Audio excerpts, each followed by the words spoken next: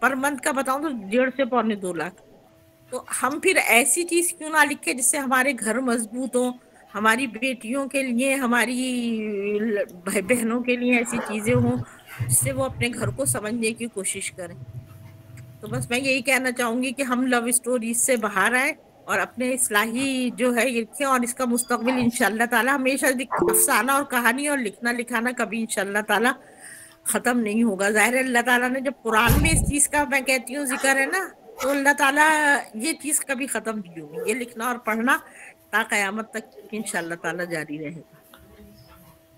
آپ کیا پسند کی شادی کے خلاف ہیں؟ اگر دیکھا جائے تو حضرت یوسف علیہ السلام کا اگر قصہ دیکھے تو زلیخا بھی کسی نہ کسی طرح حضرت یوسف علیہ السلام کی جانب مائل ہوئی تھی. تو آپ کیا سمجھتی ہیں کہ نوجوان لڑکیاں جو پسند کی شادی کرنا چاہتی ہیں یہ غلط رجحان ہے؟ نہیں، میں پسند کی شادی کی خلاف نہیں ہوں. پسند کی شادی ہو، لیکن اس طرح ہو کہ جس طرح مطلب ایک ٹھیک ہے پسند ہے نا، آپ بتا دیں اپنے گھر میں والدین کو سیدھے سادے طریقے سے جو شادی کا طریقہ کار ہے ہمارے معاشرے میں اور ہمارے دین میں، اس طرح شادی کر دی جائے. مطلب اس کو آؤٹ آف وے جا کے کہ وہ باہر ملاقاتیں اور ڈیٹس وغیرہ یہ سب چیزیں جو ہے نا، میں ان سب چیزوں کو بات کروں. بابا معصوم کہہ رہے ہیں کہ آدھی کتاب کی فروخت کا سن کر بے پناہ مسرت ہوئی ہے. عشرت زائد صاحبہ فرمانی ہے بہت بہت مبارک ہو طلت بہن، اللہ آپ کے قلم کی تاثیر کو مزید بڑھائے، آمین. رقیہ خاتون بھارت سے مزید کوئی سوال کرنا چاہ رہی ہیں. جی رقیہ.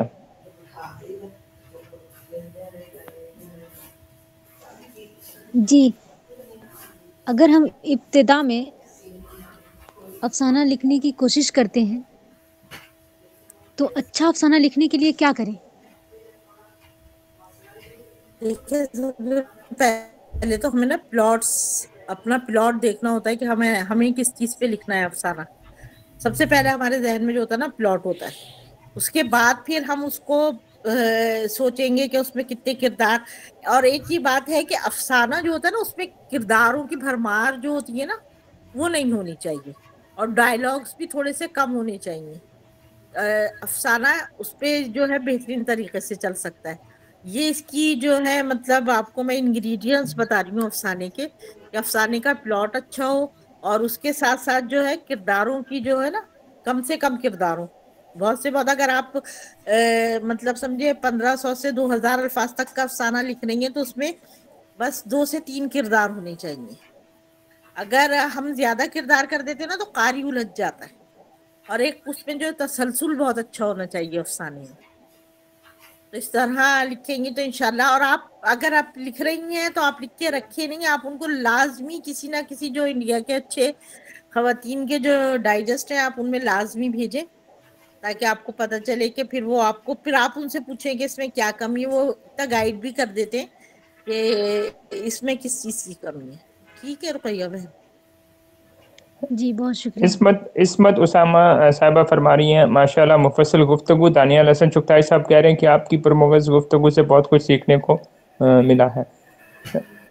آپ مجھے یہ بتائیے طلعت نفیس صاحبہ کہ آپ ماشاءاللہ ایک بھرپور اور بڑی اچھی ازدواجی زندگی گزاری ہیں. آپ کے خیال میں جو آج کل گھر ٹوٹ رہے ہیں اس کی بنیادی وجہ کیا ہے؟ کیا آپ سمجھتی ہیں کہ نوجوان لڑکیوں میں عدم برداشت کا جذبہ کچھ زیادہ ہو گیا؟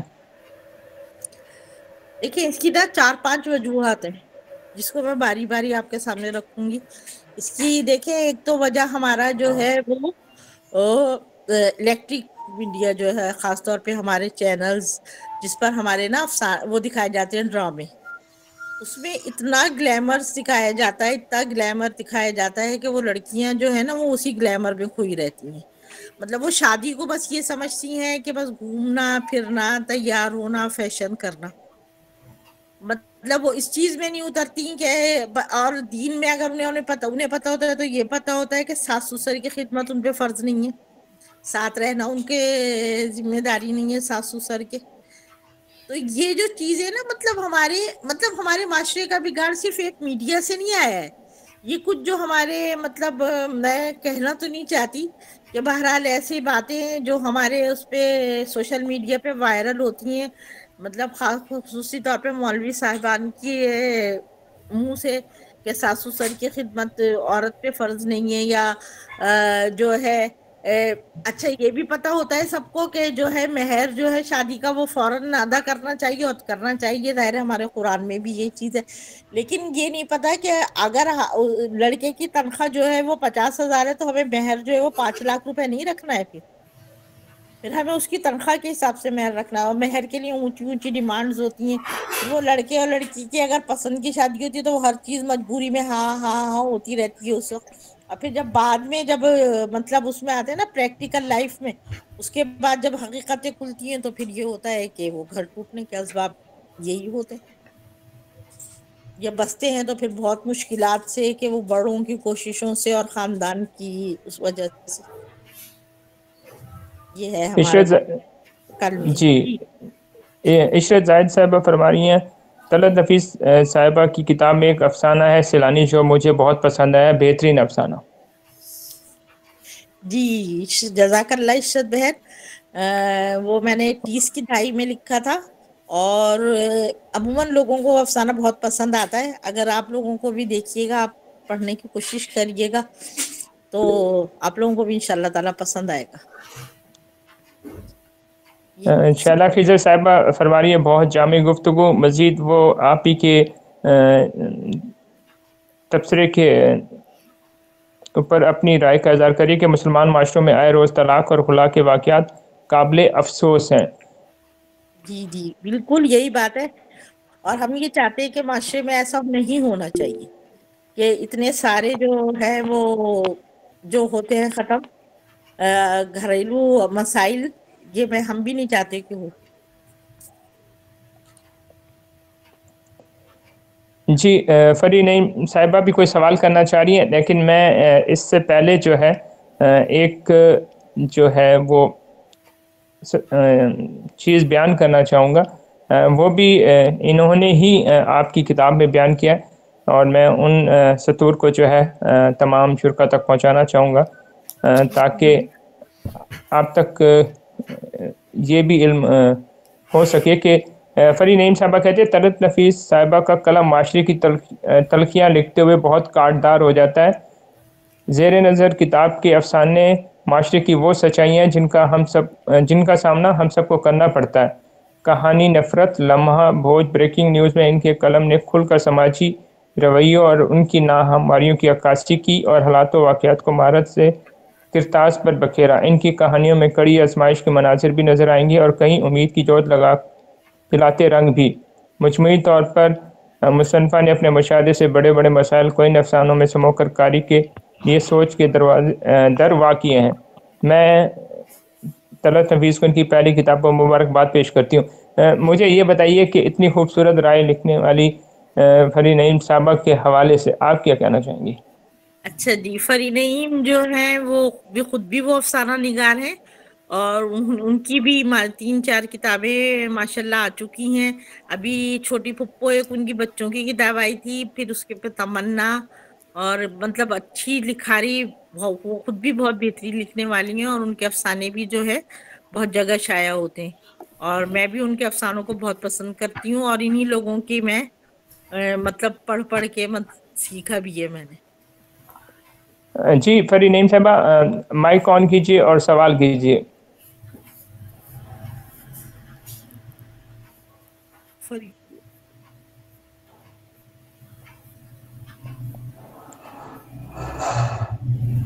جی فری نعیم صاحبہ آپ نے ہینڈ ریز کیا، اگر آپ کوئی بات کہنا چاہ رہی ہیں ان سے تو آپ کر سکتی ہیں۔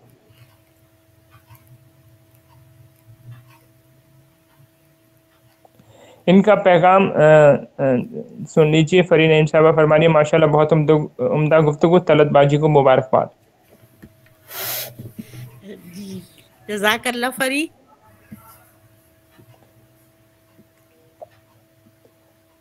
آپ یہ بتائیے، آپ نے اتنے سارے افسانے لکھے، اس کتاب میں جو شامل افسانے ہیں ان میں سے کون سا آپ کا بہت زیادہ پسندیدہ افسانہ ہے؟ اسے آپ کیا قارئین کی نظر، یہ جو سامعین ہیں ان کی نظر کرنا چاہیں گی، سنانا چاہیں گی کیا؟ جی مجھے سب سے زیادہ اپنا افسانہ ایک سیلانی، مجھے اپنا افسانہ بہت پسند ہے، اور ایک بریکنگ نیوز۔ اب آپ لوگ مجھے بتا دیں کہ کتنا وقت ہے اور میں کون سا افسانہ سناؤں آپ دونوں کو. مجھے اپنے یہ 2 افسانے بہت پسند ہیں. بنت احمد سوال کرنا چاہ رہی ہیں, اس کے بعد ہم جو ہے پھر افسانہ سن لیتے ہیں. آپ جو بھی سنانا چاہیں گی سیلانی سنا لیجیے. میرے خیال میں یہ شاید شیلا خضر صاحبہ کی فرمائش بھی تھی, ان کو بھی پسند تھا, تو ہم وہی سننا چاہیں گے پھر. جی بنت احمد. بہت اچھی گفتگو ہو رہی ہے اور حقیقت سے قریب قریب. تو ابھی جو بہن نے یہ بات کی کہ جو عدم توازن جو ہو رہا ہے, جو تناقض ہے, تو اس پہ میں سمجھتی ہوں کہ ایک وجہ جو ہے نا, وہ پہلے ہمارے بڑے کہتے تھے, ہماری مائیں کہتی تھیں کہ لڑکی جس گھر میں رخصت ہو کر آئے گی وہاں سے اس کا جنازہ ہی نکلے گا. مائیں چلو نفیس صاحبہ 1 منٹ کے لیے رک جائیے گا. بنت احمد کوئی سوال کرنا چاہ رہی ہے. جی بنت احمد, بولے آپ بنت سوال احمد کیجئے, پھر ہم افسانہ سنتے ہیں. جی تو میں کہنا چاہتی ہوں کہ اس میں کیا ماؤں کا بنت احمد کی آواز کلیئر نہیں آ رہی ہے ایکچولی. آپ کی آواز نہیں کلیئر آ رہی بنت احمد.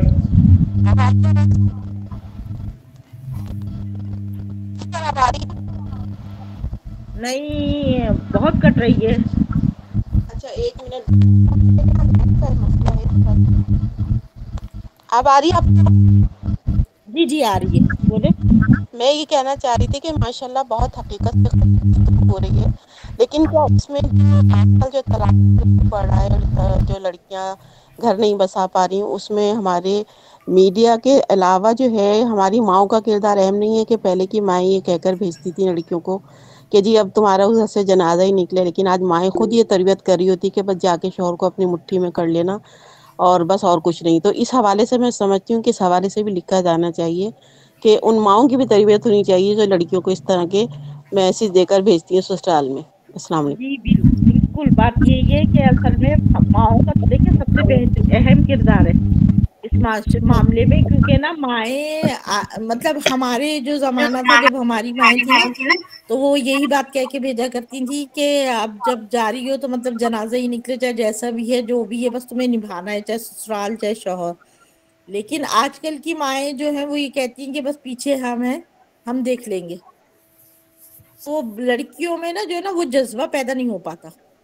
حالانکہ بعد میں مطلب وہ خود بھی سب بھی ان کے گھر بھی سب پریشانیاں ہوتی ہیں کہ ظاہر ان کے بھی بیٹے بھی ہوتے ہیں, بہویں بھی ہوتی ہیں, لیکن یہ کہ ہماری ماؤں کی آج کل یہ بہت غیر دانشمندانہ جو ہے وہ ہے, جس کی وجہ سے جو ہے اس معاشرے میں خرابی پیدا ہوئی ہے, اور گھریلو جو یہ ختم ہونے کی وہ ہے ریشو بڑھا ہے, گھر ختم ہونے کا, طلاق اور خلا کا. جی ناہید گل صاحبہ, آپ سوال کر لیجیے.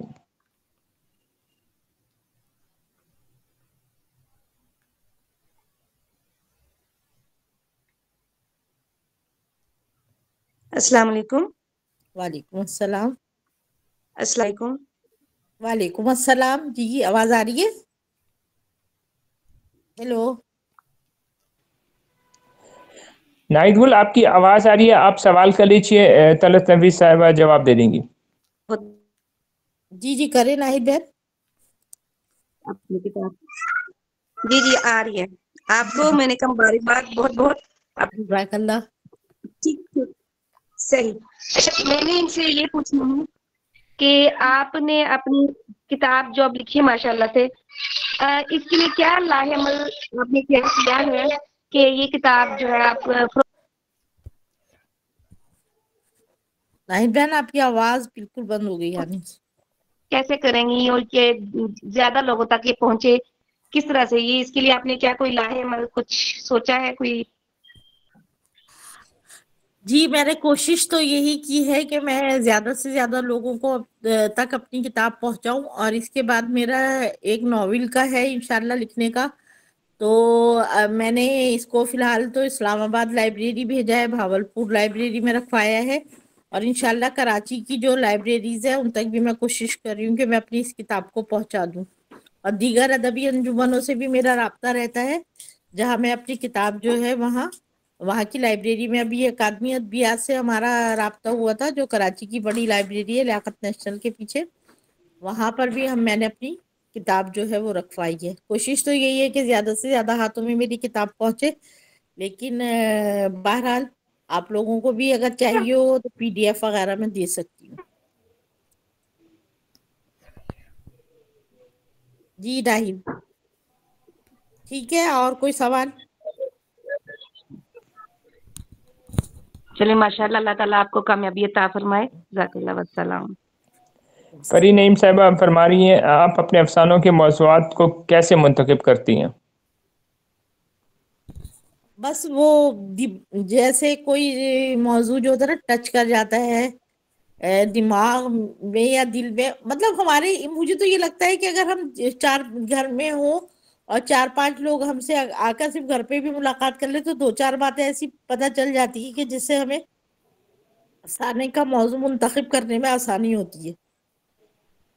تو ہمیں مل جاتے ہیں موضوعات کہ مطلب گھر میں بچیاں ہیں، بہو ہیں، سمدھیانہ ہے، بہت بڑا خاندان ہے، تو ہمیں وہاں سے بہت ساری چیزیں مل جاتی ہیں جس سے ہمیں اپنا افسانہ لکھنے میں آسانی ہوتی ہے.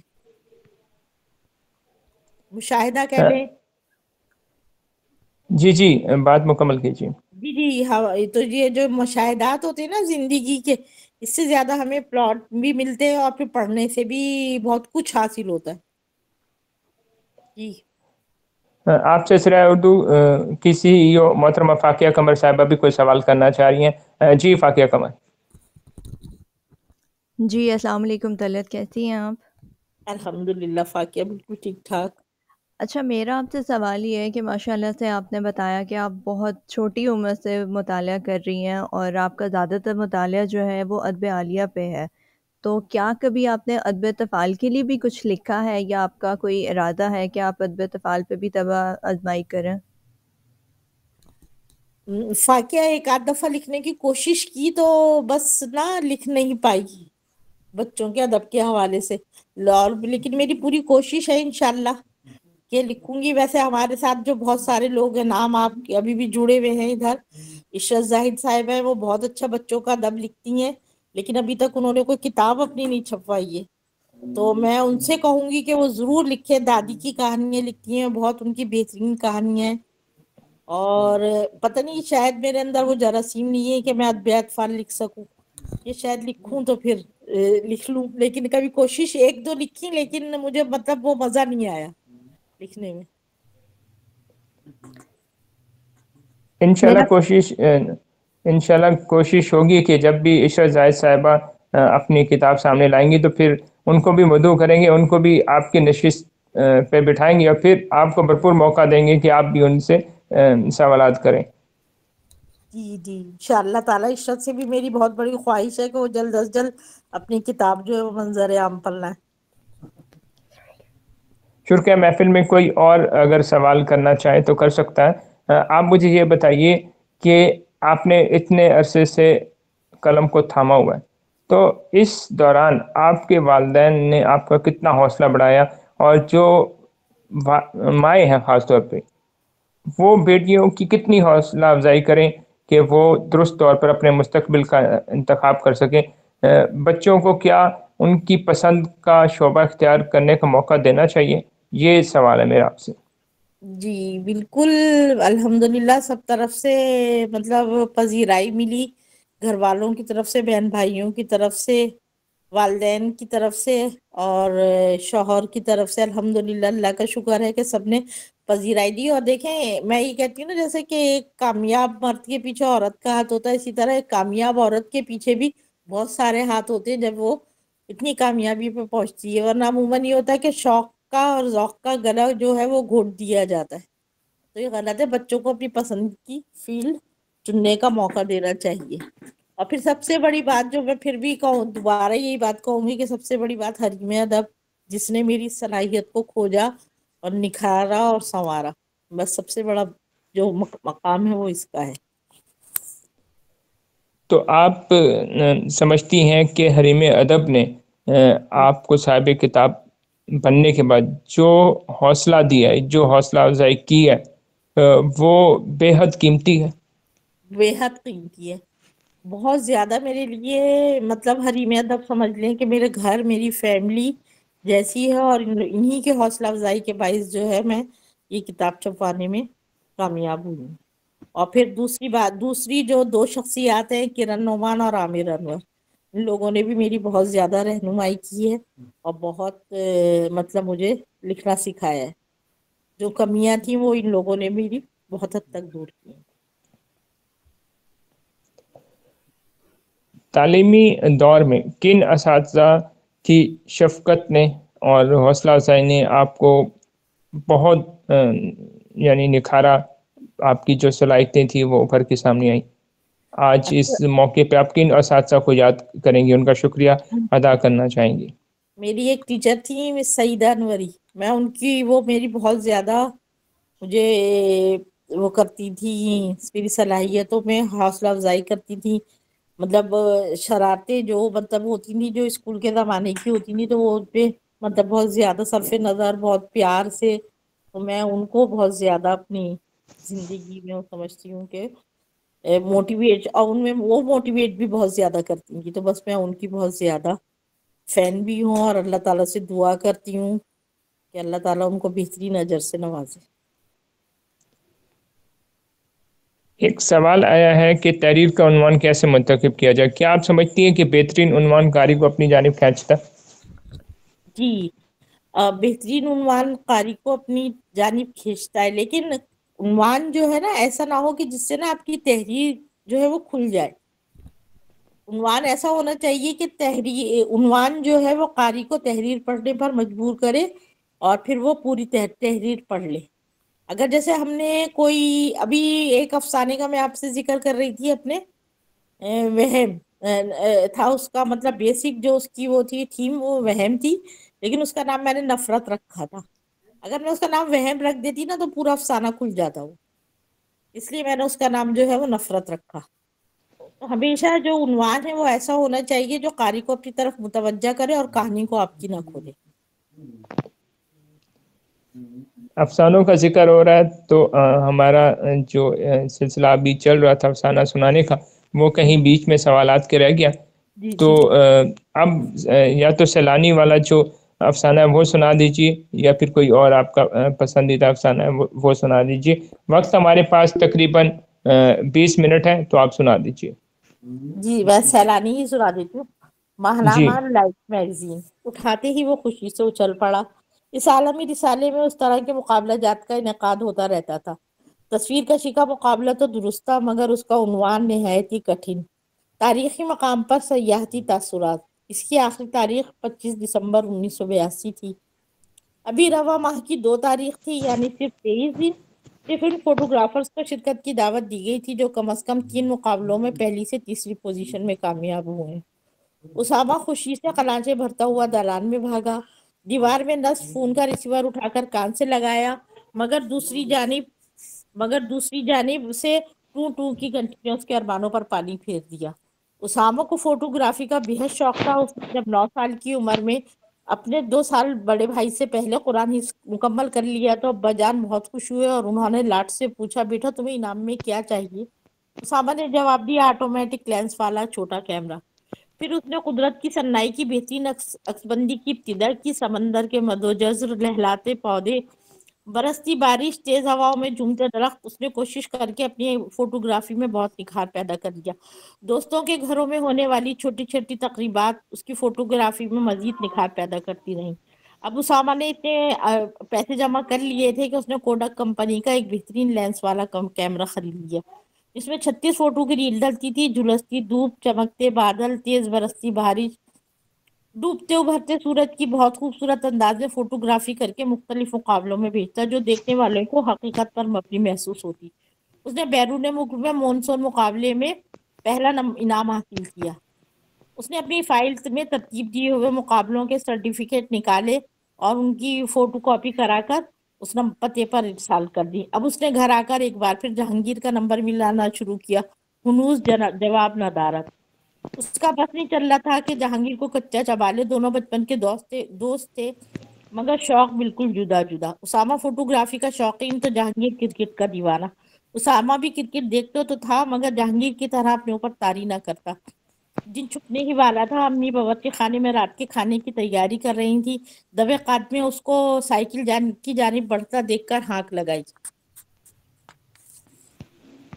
کہاں چلے بیٹا؟